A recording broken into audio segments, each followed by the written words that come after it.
Tuskegee Airmen were part of the experience from 1941 to 1949. According to our charter from National Tuskegee Airmen, Inc., that qualifies you as a Tuskegee Airman, as we use the term DOTA, Documented Original Tuskegee Airman. My name is Hilton Carter. My rank was Staff Sergeant.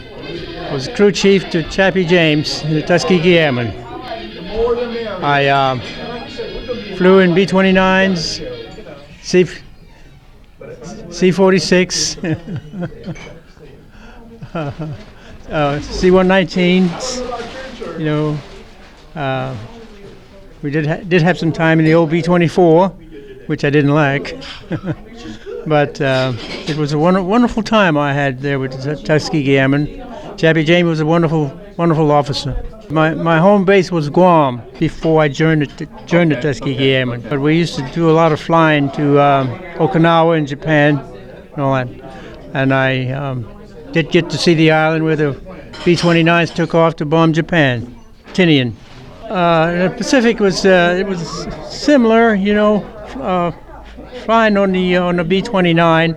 I was a crew chief, plus I was a gunner, and whatever they needed, you know, at the time. Many times some of the guys who were on that same flight, they could not make it. There was illness or sickness of some sort, so therefore you'd have to fill in, you know. And this is the way we used to do it. One would fill in for the other, or sometimes you do both jobs. When I came back from overseas in 1948, and they had me scheduled to go to Mitchell Air Force Base, but then they told me they didn't have an opening for anybody that was flying, you know, crew chief or what. So I said, well, find me some place that I can go, you know, where they do have. So they said, give us a week. So they called me back in a week time and says, we do have a spot for you. It's in Ohio, Columbus, Ohio. And the colonel said, have you ever heard of the Tuskegee Airmen? I says, yes, I've heard of them. He said, well, got an opening for you there. I said, that's fine. And that's how I wound up in Columbus, Ohio. I was with the 332nd, you know, and I was with the 99th for a while also. And then they put me with Major. Chappie James was a major at the time. And for some reason or another, he had 5 crew chiefs, and I was one. And that's the way it went back then. And that's how I got. To fly out at Lockburn. I was in the reserve and flying the C-119. It was in a crash in Wilmington, Ohio. Yeah, we caught on fire, and we were too low to bail out, so we had to crash land. I came out of that okay, and thank God for that. They weren't as complicated as the birds are today, you know. Well, to the jet age now, you know, you've got a lot of work to do.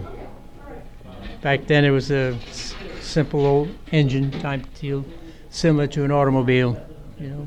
Yes, things have really changed quite a bit, you know.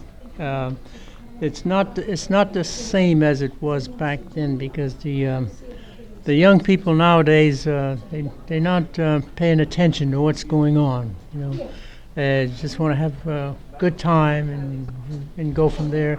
They don't seem to care whether they live or die.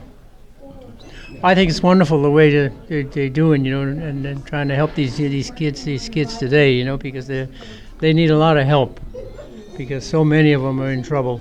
Because we used to go to the prison sometimes and see what's going on. That's when, before I got a little older than I am now, I don't go anymore because I hate to see the way the things are going. And then the things that you hear what's going on, you can see what's going on through the newspapers and the TV and all that stuff, you know. And then I know it's a lot of it is true that these kids are doing, especially with drugs. They're bringing in too much drugs in this country. My family life has been a wonderful, wonderful life. My wife and I, we just celebrated our 60th year together. We've been married for 60 years. We have a son, we have a daughter, and they have children.